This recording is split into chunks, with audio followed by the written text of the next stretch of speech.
Nah, kalau kita sudah mulai merasakan integritas sufi, memuliakan ilmu pengetahuan, enggak kenal hujan datang, enggak kenal jauh, ongkos lu urusan belakangan, datang. Di mana ada ilmu di situ kita datang, apalagi ilmu itu disukai. Tapi kalau orang yang gampang terkecoh dengan alasan, ya, orang yang suka mencari-cari alasan, itu berarti punya kompleks istana iblis di dalam batinnya.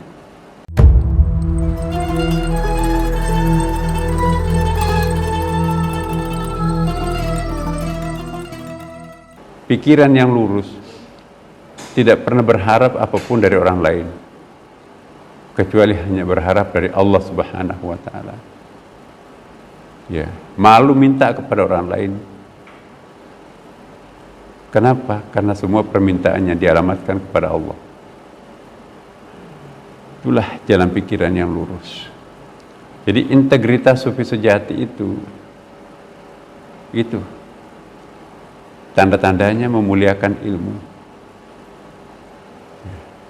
mengamalkan pengetahuan, berakhlak terpuji, bersih jiwanya, lurus jalan pikirannya. Udah, nggak ada beban hidupnya orang seperti ini. Nggak pernah jengkel, nggak pernah kecewa, nggak pernah marah, dan nggak pernah sebel.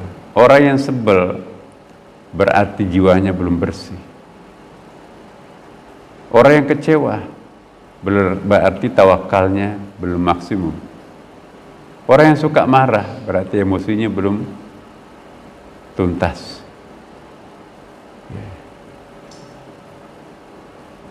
Tersenyum menyaksikan segalanya.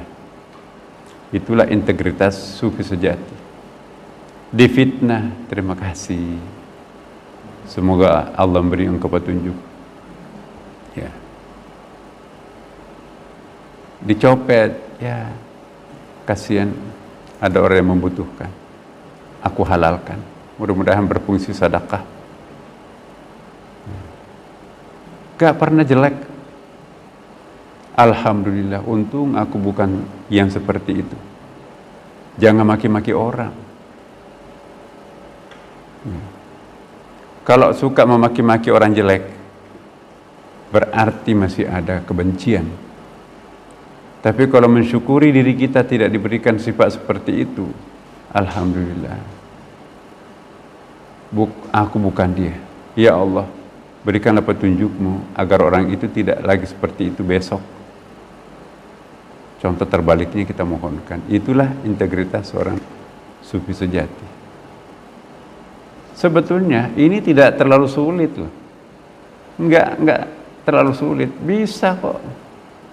Cuma memulainya itu. Cuma mengeksekusinya itu. Ada iblis di situ itu. Kita itu lebih gampang minta maaf daripada memaafkan. Ya. Kalau kita berani minta maaf, biasa. Tapi mau memaafkan orang, itu iblisnya lebih berat. Kelas berat itu untuk memaafkan dibanding dengan iblis yang melarang kita untuk minta maaf. Ya. Maka itu lebih gampang kita minta maaf kepada orang, karena iblisnya kelas teri. Daripada kita memaafkan orang karena iblisnya kelas berat di situ. Nah, kalau kita mampu menjadi pemaaf, berarti kita sudah mampu menjadi sang penakluk iblis kelas berat. Nah, kalau iblis kelas teri saja kita nggak bisa menaklukkan, apatah lagi iblis kelas berat. Jadi orang yang malas minta maaf, orang yang gengsi minta maaf, orang itu lebih sulit untuk memaafkan. Bisa ditebak itu. Orang yang malas minta maaf, pasti orang itu bukan orang pemaaf. Kenapa? Minta maaf itu iblisnya kecil, memaafkan itu iblisnya besar. Enak aja kamu minta maaf. Oke.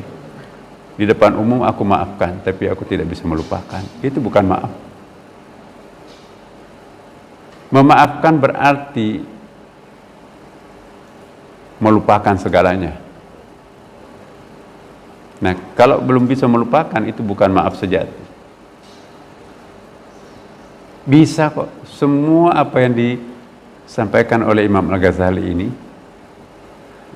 itu bisa. Ini Ihya Ulumuddin. Saya pilih poin-poin khusus untuk nanti kita diskusikan di Paramadina ini. Ya. Sering kita baca Ihya Ulumuddin, tapi mungkin cara menjelaskannya, ya kita bisa menggunakan cara lain. Ya. Kita langsung masuk. Tanda-tanda sufi sejati, merasa fakir setelah kaya. Aku sudah seperti itu atau belum? Belum. Merasa rendah hati setelah tinggi? Sudah? Belum. Merasa sepi setelah populer? Enggak. Berarti kita belum sufi sejati. Ya. Jangan-jangan kita masih merasa kaya setelah fakir, merasa tinggi setelah rendah, merasa pintar padahal baru belajar, merasa populer setelah kesepian. Pantas doa kita nggak bisa dikabulkan. Pantas beban batin kita makin bertambah. Nah, kalau kita sudah mulai merasakan integritas sufi, memuliakan ilmu pengetahuan, nggak kenal hujan datang, nggak kenal jauh, ongkos lu urusan belakangan, datang. Di mana ada ilmu, di situ kita datang. Apalagi ilmu itu disukai. Tapi kalau orang yang gampang terkecoh dengan alasan, ya, orang yang suka mencari-cari alasan, itu berarti punya kompleks istana iblis di dalam batinnya.